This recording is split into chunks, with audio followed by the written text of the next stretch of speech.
இன்றைக்கி அம்மா வெஜிடபிள்ஸ் எல்லாமே கொடுத்து விட்டுருந்தாங்க. அதை எல்லாமே தனித்தனியாக கழுவிட்டு நல்லா காய வைக்கணும். அந்த காய்கறியில் வந்து ஈரப்பதமெல்லாம் போனதுக்கப்புறமா நம்ம ஃப்ரிட்ஜில் ஸ்டோர் பண்ணிட்டோம் அப்படின்னா ஒரு 10 நாள் வரைக்குமே நல்லா ஃப்ரெஷ்ஷாக இருக்கும். வெஜிடபிள்ஸ் வாங்கிட்டு வரதை விட அதை ப்ராப்பராக எடுத்து வைக்கிறது தான் ரொம்பவுமே முக்கியம். ஏன்னா நம்ம காசு போட்டு வாங்கிட்டு வந்துட்டு அதை ப்ராப்பராக பண்ணாமல் விட்டுட்டோம் அப்படின்னா கெட்டு போகிறதுக்கான சான்சஸ் இருக்குது. அதனால் ப்ராப்பராக ஃபஸ்ட்டு எடுத்து வச்சிடணும். வீட்டில் நான்வெஜ் செஞ்சு ரொம்ப நாள் ஆன மாதிரி இருந்துச்சு. அதனால் இன்றைக்கி நைட்டு வந்து சப்பாத்தியும் சிக்கன் கிரேவியும் தான் செய்யலான்ட்டு பிளான் பண்ணி ஒரு சிக்கன் 1/2 kg வாங்கிட்டு வந்திருந்தேன். அதை வந்து ரொம்பவே சிம்பிளான சிக்கன் கிரேவி மாதிரி தான் செஞ்சுருந்தேன்.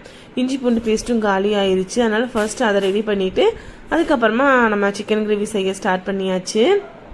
ரொம்பவுமே சிம்பிள் தான், ஆனால் டேஸ்ட் ரொம்பவுமே சூப்பராக இருக்கும்.